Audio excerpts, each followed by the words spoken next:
Well, hello everyone, and welcome to the webinar today on Back to School Safely, presented by Managed Methods. We will begin shortly, about 60 to 90 seconds. We just went live with the broadcast, so I will allow, I see participants just logging in. So we'll pause momentarily to allow attendees to join in, and then we will get started. Again, this is the Back to School Safely webinar, how technology fits into your student mental health and safety programs, presented by Managed Methods. And we will get started momentarily.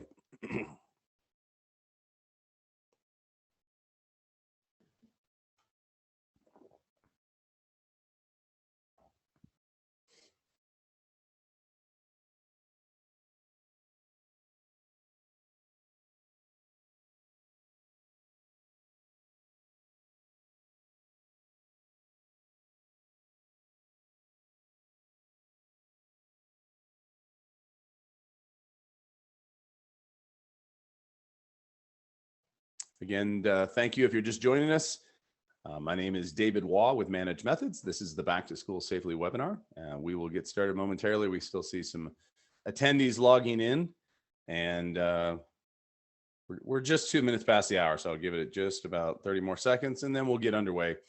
And of course, we might have some late stragglers joining in, and of course, everyone will receive a recorded copy of today's presentation. But those of you that have just joined us, either good morning if you're on the West Coast, good day, good afternoon if you're in the mountains or Central or Eastern time zone, but we appreciate you joining us today.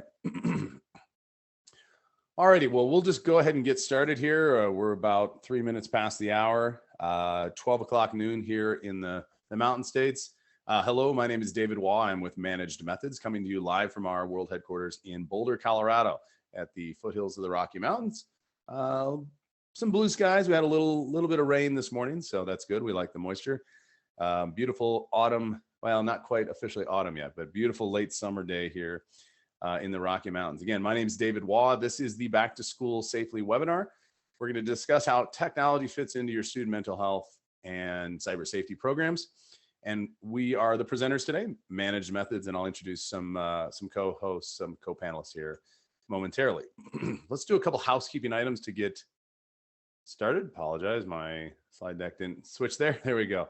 A couple housekeeping items. Yes, this webinar is being recorded. You will receive a link as soon as the recording is complete, the transcripts, etc., through Zoom. That's usually within about 24 hours after the completion of the event today. Any questions you have, please put them into the chat panel and we will get to them throughout today's presentation. Everyone is muted. So again, any questions, comments you would like to share, please put them into the chat, and myself or one of the other team members will get to those momentarily. So let's kind of jump into today's agenda and what we are going to be discussing. First and foremost, the why. Why is it that we are having this conversation, and we have all of you joining us today. So we'll get into the why. And then we'll get into a panel discussion with our two guests, Toni and Bob, who I'll introduce in a few minutes. And then we'll leave some time at the end for some Q&A. Again, everyone's muted. Please put your questions into the chat. And yes, there will be recordings of this webinar distributed after the fact. So why do school districts need to think about student well-being and safety and cyber safety when it comes to school technology? I think the question is obvious. It's a big topic. It's a topic that raises a lot of conversations. But we here at Managed Methods, over the past 5-6 years that we work specifically in the K-12 market, we have really seen 3 major use case areas that these conversations boil into. We have, of course, cybersecurity, which is protecting against the district's technology assets and the data and the information that lies within those systems of staff members, students, the district systems, etc. Of course, we have the compliance buckets, where we're looking at federal laws and state laws and different things that impact both usage of technology and the storage and the protection of that technology. And then what ties it all together is then the human interaction with the technology.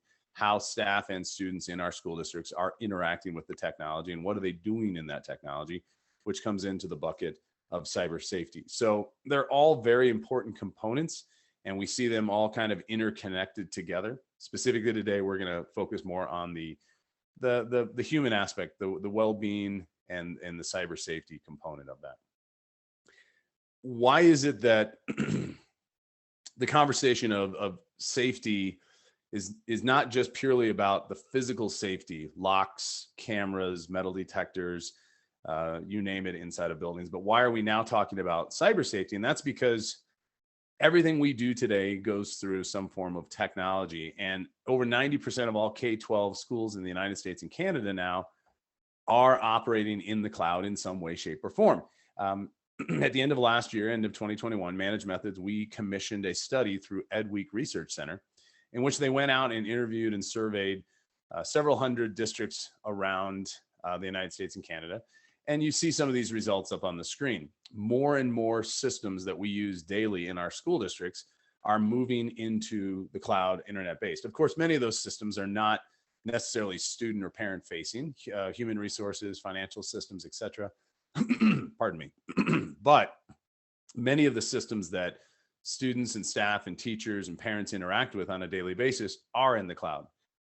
Specifically, student information systems, learning management systems, but definitely Google and Microsoft, the two primary email, file sharing, and collaboration and communication platforms that are used worldwide. This is where the vast majority of daily interaction goes back and forth. So we're going to specifically talk about Google Workspace, Microsoft 365, email file sharing, Teams, Google Meet, chat, Zoom, thing like that, that is the collaboration and the communication between staff and students, and why it's important that we talk about having the ability with technology to know what's going on in those systems. It's also no surprise, but it's sad and scary that IT leaders within our school districts are finding that more of the content and behavior in the school technologies is raising real concerns and is basically not just troublesome and causing serious concerns to the well-being of our communities, but it's also then getting into the compliance area where federal and state laws are being violated and there's compliance issues at hand. So there's a double-edged sword to this whole conversation. What kind of content that are finding things like bullying and discrimination, explicit, violence and threats, inappropriate content, nudity, pornography, violence, things of self-harm, threats to oneself, threats to others, not to mention person identifiable information and potential financial information and more. While this impacts all human users of the technology, we specifically today are going to talk more about student safety in that category. With that said, now that I've kind of set the stage and recapped, in case you were wondering as to what we're going to focus in on, let's get right into it and spend the next 30 minutes or so in conversation with our two guest panelists today. I'm excited to welcome two friends of the Managed Methods community, Ms. Toni Mcpherson, who's the Director of Information Systems and Services at Beaumont Independent School District in Beaumont, Texas. For those of you that are not familiar with the geography of Texas, Beaumont is roughly about an hour and a half east of Houston, Texas, near the Gulf of Mexico coast. And then Mr. Bob Boyd, Director of Information Technology at Kettle Moraine School District in Wales, Wisconsin. Again, if you're not familiar with the geography of Wisconsin, Wales is and the Kettle Moraine District is approximately 30 to 45 minutes west of the Milwaukee region. Toni, Bob, thanks for joining us. Toni, why don't we start out first with you? Tell us a little bit about yourself and your district, and then Bob will go with you, and then we'll get into the panel. And meanwhile, before you start, I'm going to go ahead and stop the screen share, and we'll just have video action with us. So, Toni. Awesome. Thanks, David. Hello, everyone. I'm so excited to be here and talking to you guys about something that's super important and I'm so passionate about. I've been with Beaumont ISD serving here as the Director of Technology for just over 4 years. We have about 17,000 students. We are a one-to-one district for both staff and students. We're mostly Chrome devices. Our staff have Windows devices. We have a makeup of Chrome tablets and Chromebooks. And we were remote completely remote during the COVID pandemic, but thankfully all of our students are back on campus here. I have a small but mighty staff, and so my staff takes on most of the technology security. Most of the things that David mentioned on his previous slide do fall in technology's house. Bob, if you want to go ahead and introduce us to yourself and Kettle Moraine. Good afternoon, everyone. My name is Bob Boyd. I'm the technology director at Kettle Moraine School District. This is my 30th year in ed tech, starting my 9th year in Kettle Moraine. We are a district of about 3,500 students. We are suburban Milwaukee area, one-to-one K-12. Students in grades 5 through 12 take those home every day and for the summer. So managing our compliance with the various laws that we are required to meet for devices 24/7, 365 can be challenging. And we have a staff of 5 IT professionals that manage all of that. Unmute there. All right. Well, Bob, thank you. Tony, thank you. I think you both said something important to kind of set the stage here. And I don't know about our audience, you can feel free to throw things into the chat, but you know, your district, both are of varying sizes. You're not identical by any means there, but you know, Tony, you said small but mighty. Bob, you said a staff of 5. You know, I think everyone, you know, I'm not sure again the makeup of everybody in our audience today, but you know, I think it's important to understand that as we start to set the stage for this conversation, there's a far larger audience that you are supporting and trying to, in the conversation today, protect and monitor. And so I think it's important to understand as well that, correct me if I'm wrong, not many of your team members have been trained in things like suicide prevention or have degrees in child psychology.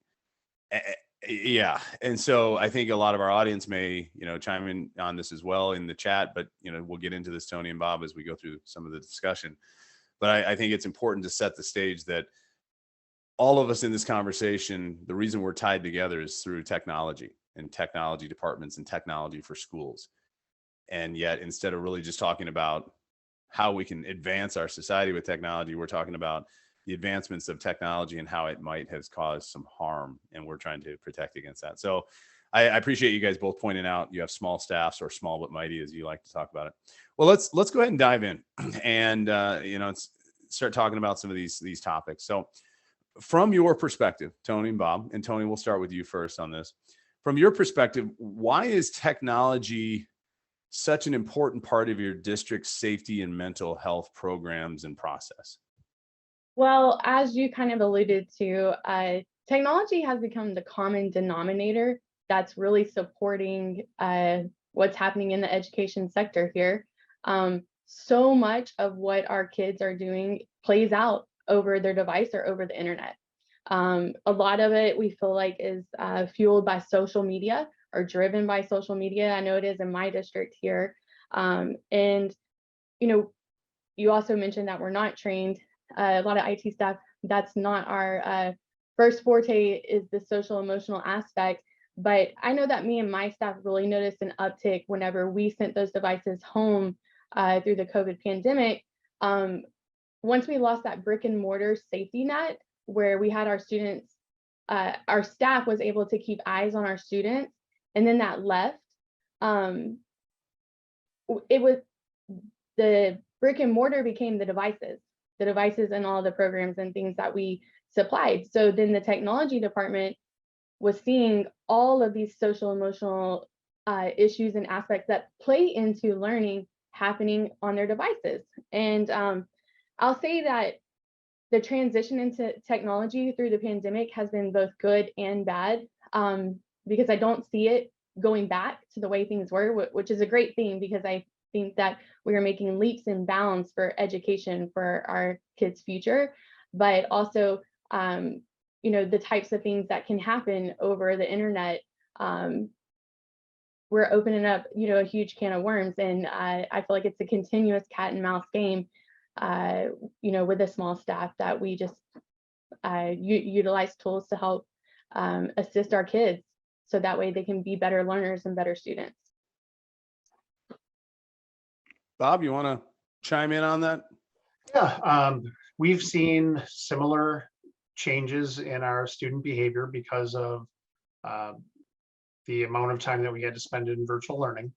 We were only out for a few months. We went back face to face in September of that first year with about 80% of our students. So we were lucky. We didn't have the prolonged exposure or lack of exposure to adult role models outside the home that many students have seen.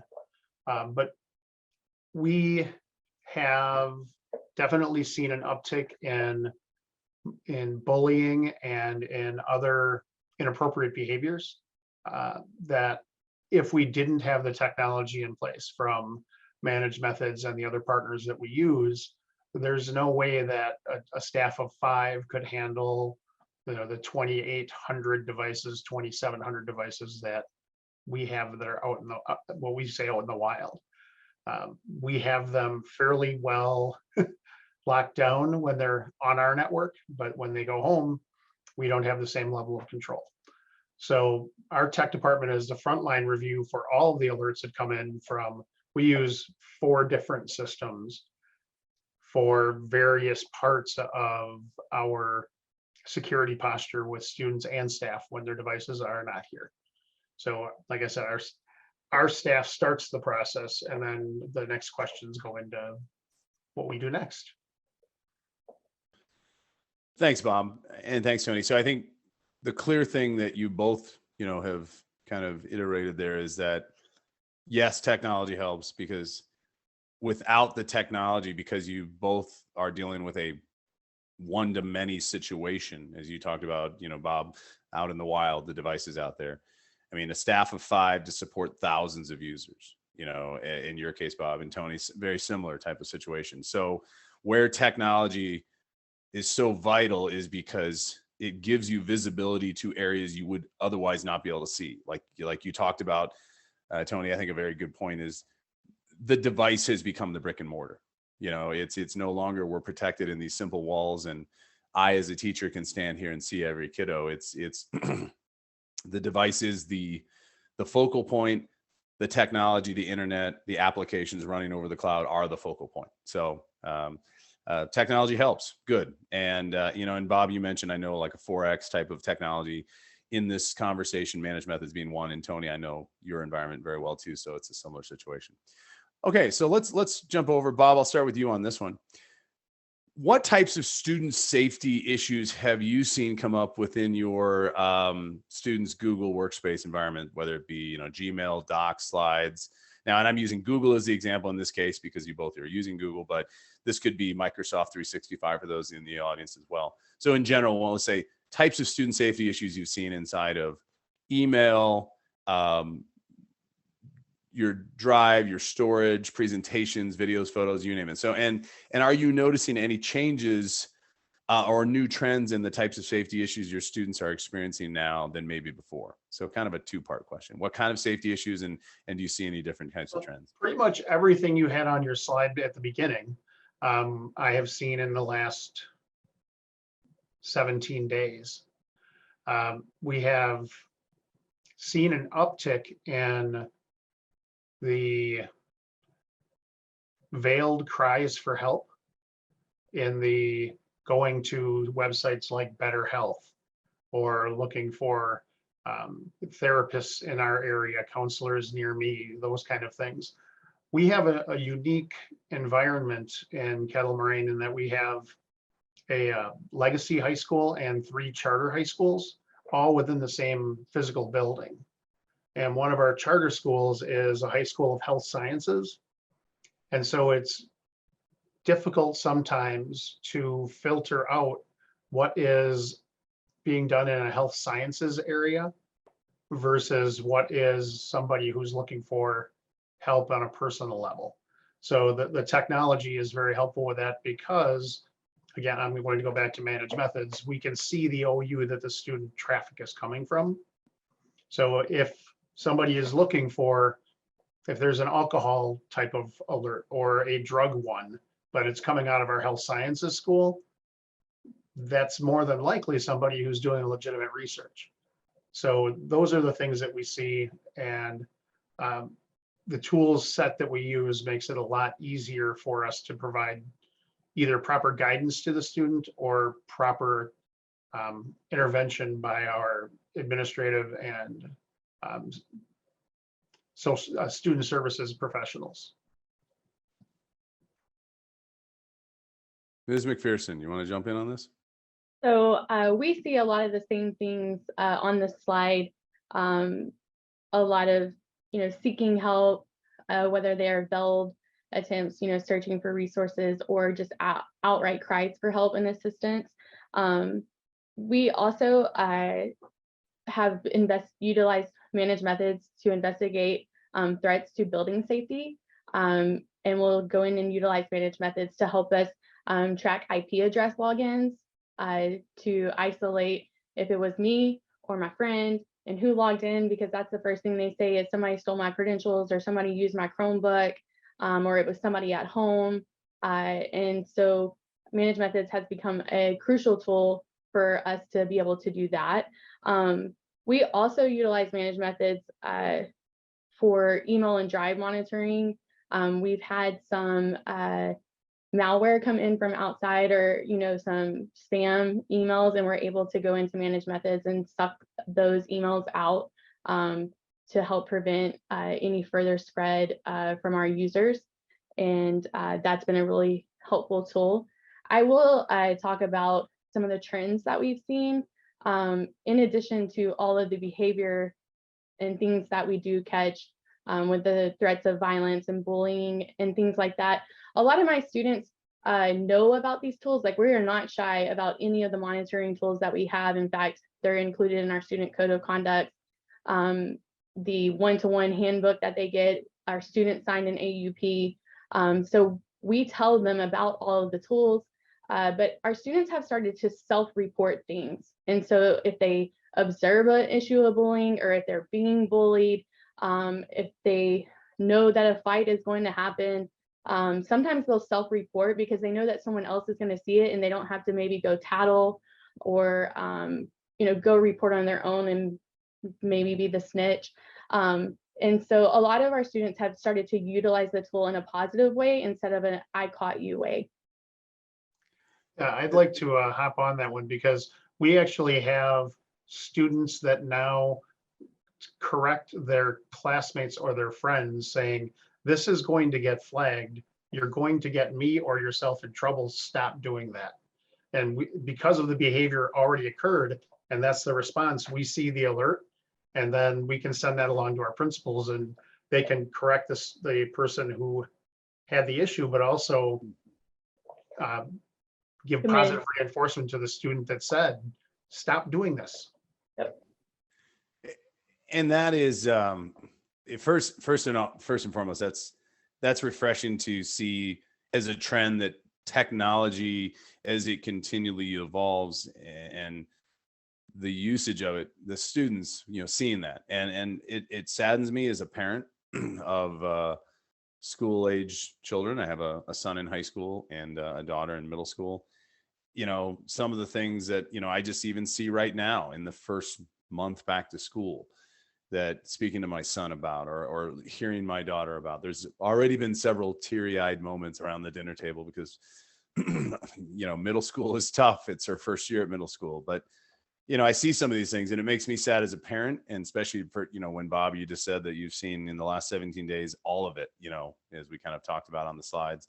But I'm sure, Toni, well, I know you've seen all of it, and I'm sure many of the members of the audience see it, but I'm glad to hear that at least one of the trends is a positive trend, in that people are starting to understand what the technology is and how it works. And sometimes those cries for help turn into positive reinforcement, or, hey, let's not do this because this is either not the form or the place, or it's just not right. So thank you for sharing that. Let's go ahead and move forward then.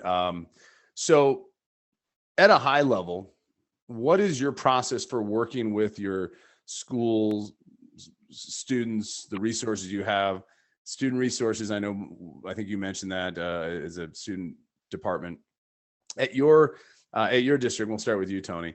At a high level, what is the process for working with the schools and the resources when an incident involving student safety is detected? So I mentioned, that technology is receiving all of these alerts. So technology is the first team to start the investigation.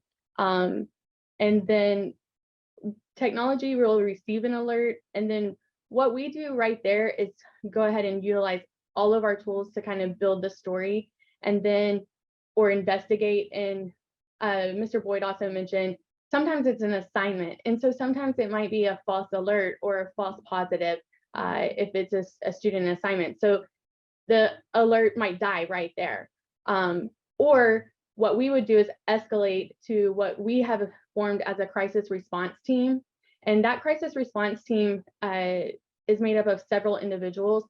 We have a district police department. We also include campus administrators, campus counselors. We have a student discipline department and also our district central administration. And so depending on the type of alert and what kind of intervention needs to be made, that's how we alert. We also evaluate the urgency of the alert. So depending on what type of alert it could be, whether it's bullying or you've got a suicide alert, sometimes you need to move fast on those types of things. We're not sending out the police for every type of small blip on the radar, but in times of urgency, we're moving fast and quickly, depending on the type of alert. And so technology is actually making those determinations very quickly and trying to put those stories together once the alert is received. Bob, you want to take this one? Yeah, we have a similar process, but a considerably smaller environment. So we don't have a police department, but we have an SRO. So we have alerts come in from, like I said, we have 4 different systems. 3 of those systems are reviewed by technology first. The 4th one is it's a 24/7 severe alert monitoring product. Those ones during the set hours of 7 a.m. to 5 p.m. those come into district staff. So that would come to a building principal, that might come to me, that might come to our superintendent. From 5 p.m. to 7 a.m., depending on the severity, it would either go to the superintendent and the principal or directly to the Waukesha County Sheriff's Department. So we tried not going that route for about 1.5 years, and it burned out our principals because they received too many after hours alerts and they were too worried what happens if I miss one. So we put the extra resources into the additional product now that outside of our 7 to 5 business hours that we have, our principals can relax and know that there's a dedicated staff of human beings that are looking at severe alerts. And we probably have 3 to 4 of those a year where the intervention of law enforcement has prevented harm and saved a few lives. So it's not cheap, but there's not a cost, there's not a price you can put on those results. We go based on, for the other alerts, we go based on the severity that we see as a technology team, because you do the same thing Toni does. We'll take a look and say, is this an assignment? Is this an ongoing issue? We have access to our student information system, so we can take a look and see, is there any other behavior incidents that are occurring along these lines before we determine who should get this alert, if anyone. And each of our buildings does it differently. One of our high schools has the grade level split up among 3 people. And so we look at the OU that it's coming out of. Oh, it's 11th grader that goes here.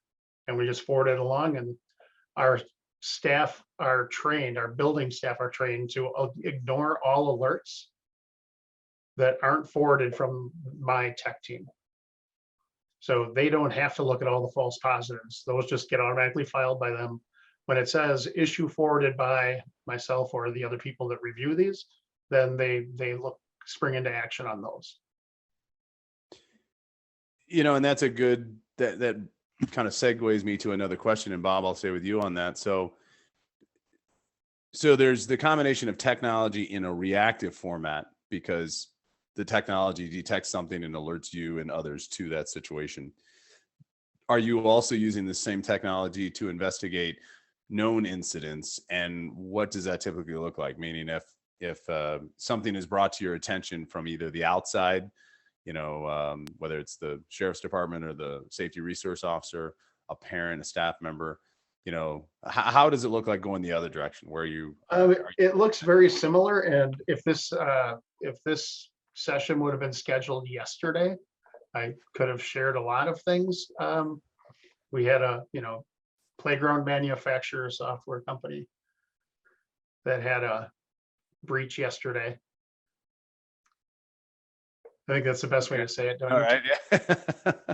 Yeah. That required, intervention at, 6 a.m. And so when that happened, we thought it was isolated to us. And we started looking at managed methods and all of our other tools to see, did this come from one of our devices? Was this a device that a student had at home that somebody used? And we walked through the process just like we would. And we were alerted to that by 6 parents and our director of human services. So okay. We do this exact same thing regardless of where it comes from. And and Toni mentioned this earlier, managed methods is incredibly helpful when you get into those he said, she said, where is this traffic coming from? So unless somebody is using a VPN product, we can usually track it back all the way to the internet service provider and the town that it's in, and that helps us quite a bit. Toni, you want to comment on this? Yeah, just to kind of follow up, we're in the same boat. Whenever we get that alert, and I'll mention too, whether they come in and we discover them, or like you said, somebody reports it to us from an external entity, like yesterday, we were in the same boat as well. Those are the kind of things that we track anytime we get an incident. What was the method? So was it email, Google Drive? Was it a sheet?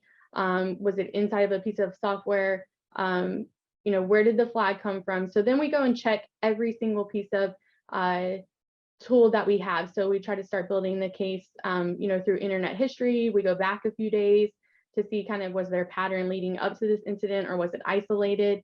A lot of times you can see many things in Google history or searches leading up. That also helps us determine whether it was an assignment or not. And then what type of device did it happen on?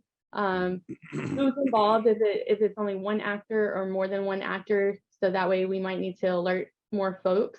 What's the urgency? And then, like Mr. Boyd mentioned, who needs to be contacted based on the level of alert once we've figured it out? And then what's the mitigation? But I feel like you can never be so certain or so sure. So the more information that you have, the better. Well, I know you both, we've discussed it before, and you're obviously both using our technology.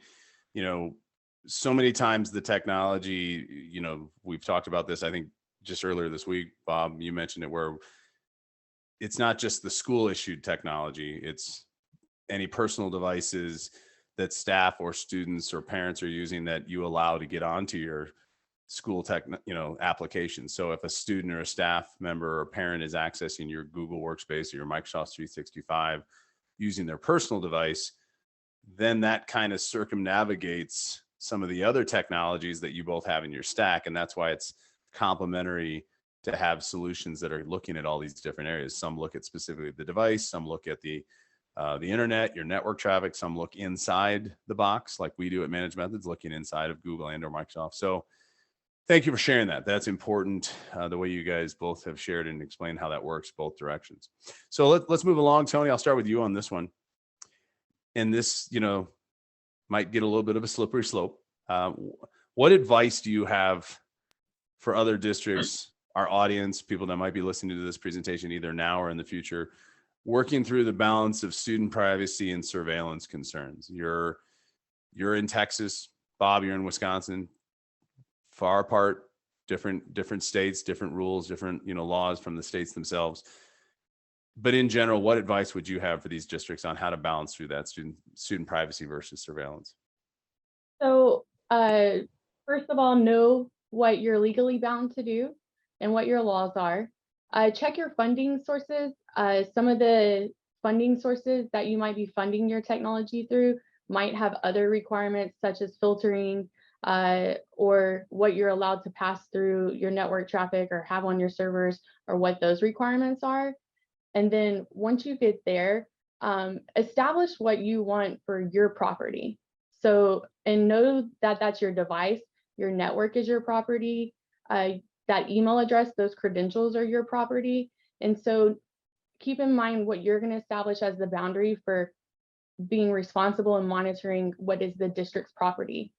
Because anything that's done, or any type of behavior that happens while representing the district or is committed on district property, whether it be on the playground in front of the school or on that device, or doing something with at bmtisd.com afterwards, is a representation of the district.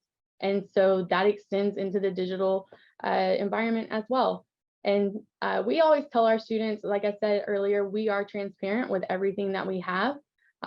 It's part of receiving your credentials and your technology. And we tell them, you're not on our radar until you're on our radar. I am not actively surveying anyone. We are monitoring our property, but we do not actively survey anyone. And when an incident pops up, we investigate that incident and then go back to business. Bob, go right ahead. Yeah, we look at it the same way. We have 80% of our, probably 70% of our high school are BYOD. Again, we have a different environment with the multiple charter schools. We have a performing arts charter school, so we don't do Macs. Most of those kids do. So they bring those in, and some of the tool sets we have don't apply to them when they're off the district's network. Other ones do, and that's if they are signed in with their kmsd.edu credentials. So, and we have had instances where parents have been upset because you're monitoring my child on their device. No, I am not. I'm monitoring what they're doing when they're signed into a website or a product that they used our email address for. If you're okay with them doing what they're doing, that's fine. They can create a Gmail account and you can do that all you want. That's not my business. But what they do on our network or with our accounts is. The other piece of advice I would give for districts is communication with your staff, your students, your community is key. So when we first started our one-to-one, we had multiple parents open houses where parents would come in, we would answer questions. We don't have to do as many anymore because we've been doing this for 9 years. Most of that gets covered in fifth grade, and then we don't really have much attendance after that. I'm doing an open house with an elementary school September 27th. This will be the third year in a row, I think, that I've done one with this particular building. And it's because the parents enjoyed it. So they wanted me to come back again. Mainly because when we talked earlier, I told you, ask me any question you want, be prepared to not like the answer. Because if somebody asks me something, I give them the information I have. And I think the parents appreciated that in the last couple of years. Let's get real, Bob. We know it's because of your charming personality. That's why we know. Yeah, we know. No. I wish I could count on that, but no, that's not it. Thank you both for sharing on that. And I think, we talked about this before when we were in our session where we were preparing for this. It's not that we're not walking down the street looking at every human being to determine, are they starting a forest fire? We're looking at, if we smell smoke or see smoke, then we're looking for the fire. And then we're looking for, how did the fire start? You know, who lit the match? I mean, that's when we when we talk about this, the three of us, as well as the thousands of schools that Managed Methods is working with around the, you know, the country, it's that this conversation comes up a lot. And whether it's cybersecurity, whether it's involvement with staff, students, you know, the question of, you know, that's my data, or that's my personal information, or that's this. Yes, but you're doing it in the school's Google account or the school's Microsoft account. You know, what's one of the startling, sad trends that we've seen since the start of this school year, and we talked about that yesterday, is seeing inappropriate third-party applications like OnlyFans being used by students and staff with school issued credentials, and therefore it's tied in via an OAuth token to the school's Google Workspace or Microsoft 365 environment, because that individual used their school issued credentials to log in or create the account. So it's that kind of behavior that, yes, that's it. Like you said, I think you both did that very eloquently, to say, hey, we're not monitoring your people. We're looking at our property, our technology, things that we're responsible for. And oh, by the way, there's federal and state laws that mandate that. Hello, SIPA. I mean, SIPA involves everything. Last time I checked, SIPA involved anything that's happening over the internet through a school issued technology. So if there's inappropriate content that's being shared right now in your school district's Google environment or Microsoft environment, and it's harmful content to a child under the age of 18, there's a lot of federal and state laws that go into effect there. So staying on the advice topic, Bob, I'll switch and start with you. What advice do you have for other districts who are evaluating potential vendors for this topic, and what should they look for in a partnership with a vendor like that? Well, I have a couple things. One thing is work with partners who listen to what you're saying, not just try to sell you on what they do. There's too much of that already. One size does not fit all when it comes to safety. What works for Beaumont might not work for Kettle, Moraine. What works for us might not work for them. It might not work for anybody else who's listening, but you have to take the time to determine, like Toni said, excuse me, figure out what you need and then go looking for it and talk to people who are willing to work with you on it. And the other thing I would say is get involved with your state organizations.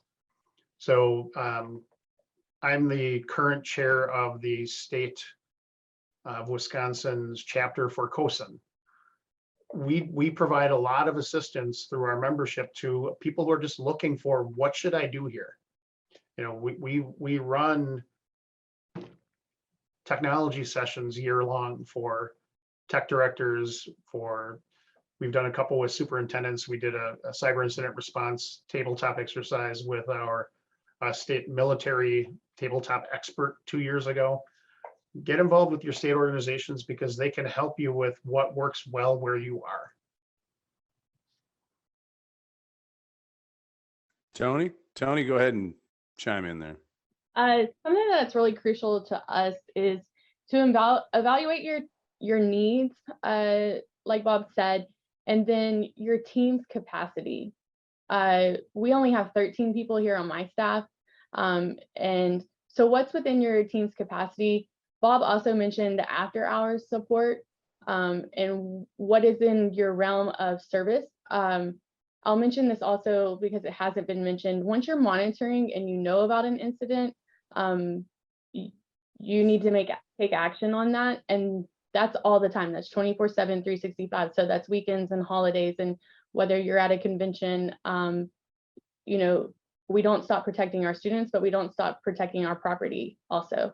And so you really need to take a look at, you know, what are your needs and what's within your capacity. And that'll help you pick the right service and the right vendor, and also the right services that you need. And there's lots of flavors of protection out there. There's different, you know, capacity bandwidth on what the service and response that a product can give you, or the team of people from the product can help you with, whether it's after hours, not just alerts in your box. There's, you know, different kinds of things to help you filter those out. And so just really know what you need and what works in your environment as well. Bob mentioned that he doesn't monitor any Apple devices. I don't either. But if you're a Chrome shop, you need stuff that works on Chrome. If you're a Windows shop, you need stuff that works on Windows. You need to be able to monitor all the devices that you're responsible for. Well, we'll monitor them if they're logged in with kmsd.edu, but Right. we don't provide them to people.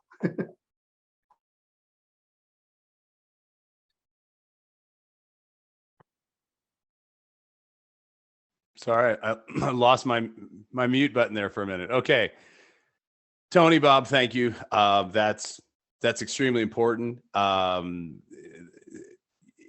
One of the key words here, I think, is communication. That you guys, in terms of your advice and sharing, but of course, definitely understanding first and foremost your state laws.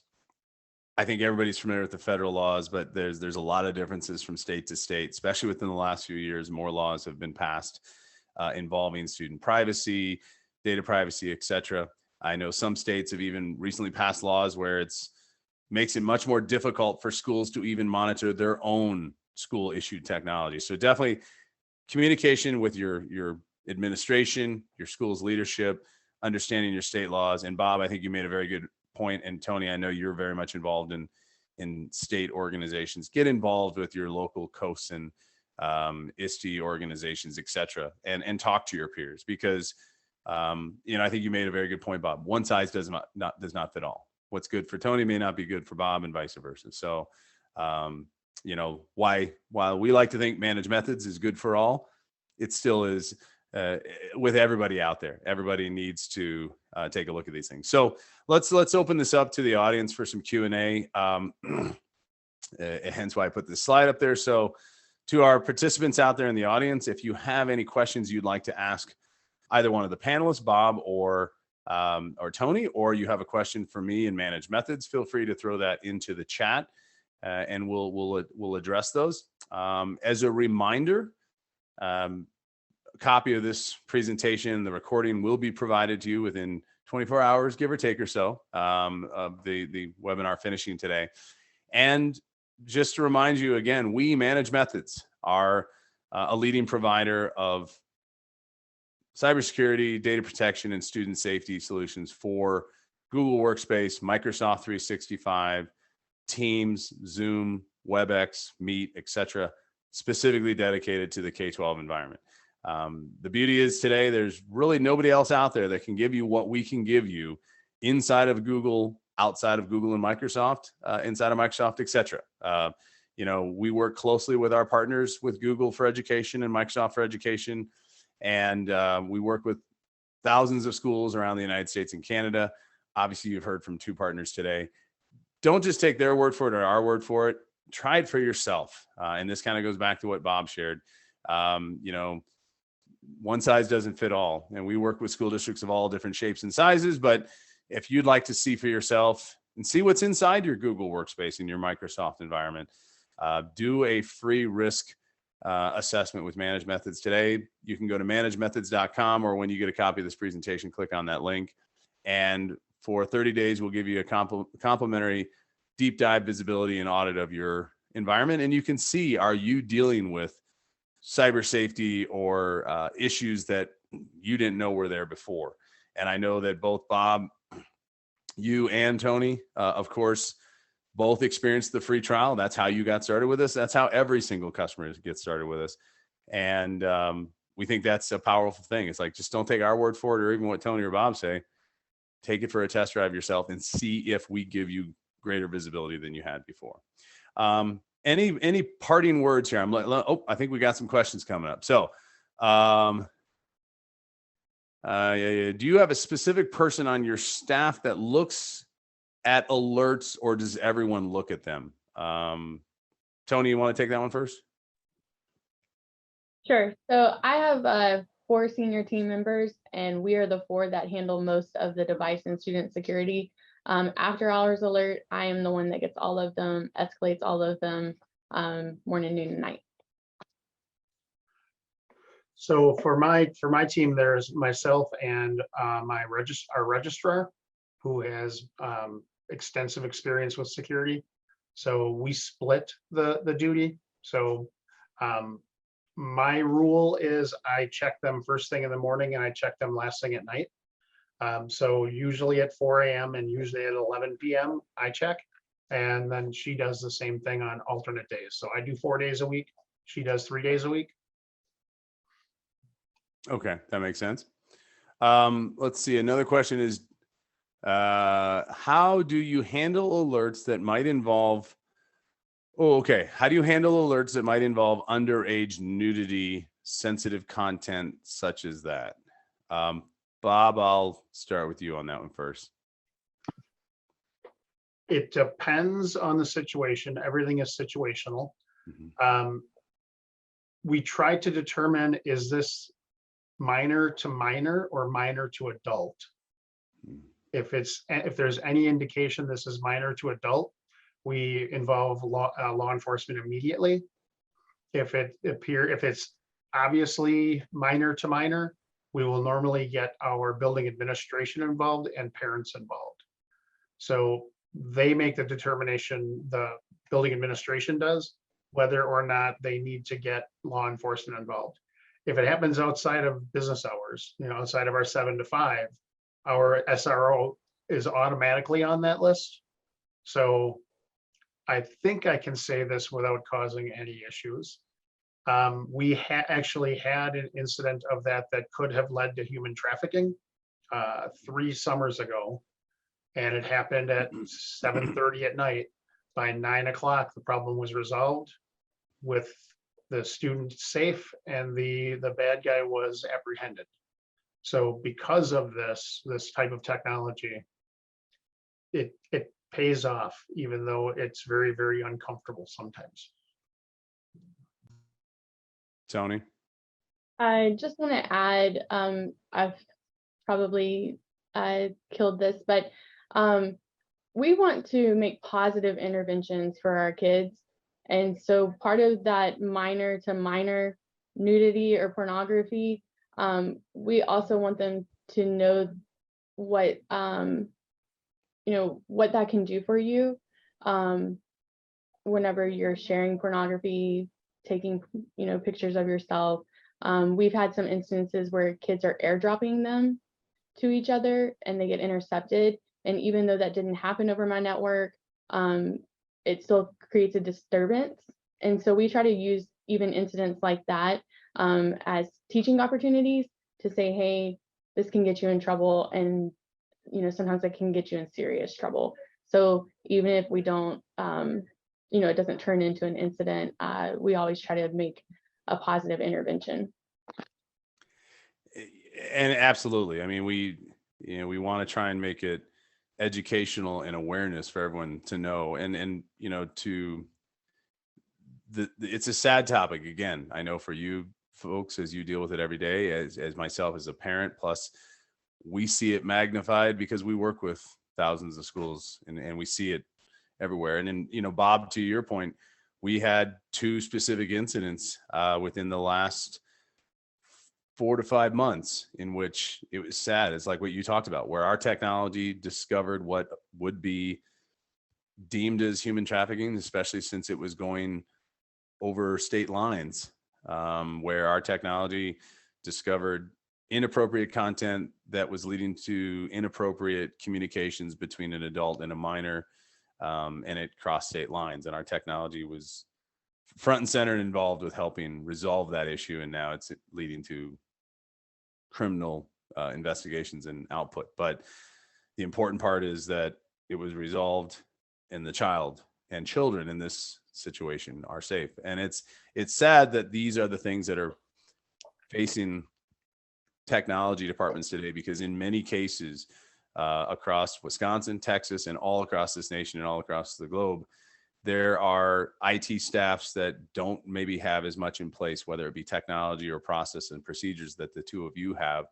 And either A, they're faced with trying to take on this battle themselves, or B, far too many times we see they're putting their heads in the sand and ignoring this battle. And I'm not blaming necessarily the technology people. I'm blaming the system as a whole. I would say that one thing that when we were talking before about advice, prepare now so that you're ready when when the alert comes. Most states and most larger metropolitan areas have task forces in place who are designed to deal with internet crime. We're lucky, and both at the state level and Waukesha County level, we have dedicated law enforcement staff who, something happens, we give them IP addresses, we give them the information we have, and they know how to run with it. We're not, if something bad happens, if you're prepared and you've already have those relationships set up, it's a lot faster to get a response when you know what they need and they know what to expect from you. I absolutely agree there. I'm really good friends with our city cybercrimes detectives and county cybercrime detectives, and we speak often. Well, I think that's an important piece too. And that goes back to Bob, what you talked about with your involvement with Wisconsin COSIN, and Toni, yours involved with the Texas Education Technology Leaders, which is the COSIN affiliate down in Texas. It takes a village, not just the village of your own IT staff within your own district and your administration and the parents and the community, but expanding that community to the local police department, wellness organizations, state chapters, etc. And even national levels. I mean, our audience today is coming from all around the country. And Toni and Bob, we greatly appreciate you taking time. I know it's still early in the school year and you're extremely busy. So we very much thank you for that. Couple questions before we part. This is, I think, directed at Managed Methods. There's a question about how long does it take to install, and what's the architecture, and do I have to put this on every device? And the question is, it's 100% cloud-based solution. We are a software as a service subscription model. Toni and Bob, of course, can attest to this, but nothing is installed into your district environment by Managed Methods. It takes a matter of minutes. We're talking less than 30 minutes. You can be fully implemented and allow the product to begin doing its initial assessments. We plug in through Google and Microsoft via APIs. We do not install anything on your network. There's no proxy, no device agent, browser extension. There's nothing installed. We are purely working 100% through the cloud, the internet, into your Google and Microsoft environments. And in fact, in most cases, unless you disclose it, like Toni and Bob have discussed, where they share what technology is in use, your staff and students will not know it's even there, because there's nothing in the way. If you would in line, it does not interrupt their daily flow. And then there was a question about licensing. Yes, it is a subscription-based service based on the total number of users in your environment, staff and students. And there is a customer here in the audience that did chime in. While this is important for student safety, David, you know that your product has helped us intervene and save the lives of staff members. And I know who this customer is right now that's commenting this. Thank you for being here today. Yes, they had a situation during the shutdown of the pandemic where a teacher was isolated, working from home like everybody else, a single individual who lost both of her elderly parents to COVID. And she was going through a very emotional, tough time. And she was keeping essentially, I call it a Doogie Howser diary. She was keeping a Google Doc, essentially diary, on her account, and put some cries for help out there. And the technology department intervened, and it's a happy ending today. So thank you for sharing that, Sue. So I appreciate that. With that said, we are reaching the top of the hour. Toni, Bob, it's your last chance. Anything exciting you want to say? Bob, I know you want to probably take a dig at me for the football game coming up this weekend. Just going to go Bears. Folks, you heard it first and foremost. He's a school district in Wisconsin, and he just said go Bears. So to all my Wisconsin friends out there, if I turned my camera, you'd see my Green Bay Packers helmet over here in the corner. Bob and I are having a little fun at this. So Bob, we'll talk on Monday since Bears back play this weekend. Bob, thank you so much for being here today. Toni, thank you so much for being here today. All of our participants in the audience, we appreciate you joining us today. Again, we are Managed Methods. Toni Mcpherson, Beaumont ISD, Bob Boyd, Kettle, Moraine School District. We appreciate it. Give us a try, folks. Come out and learn about us. But first and foremost, if you take anything away from today's conversation, is let's have these conversations more and more about student safety, and the human wellness aspect within the technology. So be well, be safe. We wish everyone a great day. Toni, Bob, thank you so much as always for helping us out today.